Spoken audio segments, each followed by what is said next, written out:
Hello everyone, আসসালামু আলাইকুম। সবাই কেমন আছেন? আশা করি আল্লাহর রহমতে সকলে ভালো আছেন। সো আজকে আমরা বিরিয়ানি রান্না করব, তার জন্য একটা পাতিলে পেঁয়াজ কুচি আর গরম মশলা দিয়ে দিয়েছি, সাথে তেলও দিয়ে দিচ্ছি।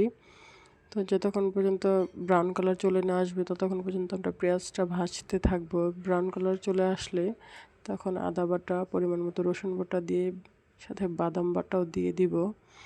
তো দিয়ে একটু নাড়াচাড়া করব যাতে মশলাটা লেগে না যায়। তো তারপরে টক দই দিয়ে দিব পরিমাণ মতো। টক দইটা দিয়ে আমরা আরেকটু নাড়াচাড়া করবো, নাহলে মশলাটা পুড়ে যাওয়ার সম্ভাবনা থাকবে।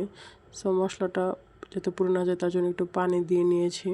তো অন্য একটি চুলায় গরু মাংস কষিয়ে নিচ্ছি, সাথে একটু মটরশুঁটিও দিয়ে দিয়েছি, একটু যাতে স্বাদটা বেড়ে যায় এই জন্য।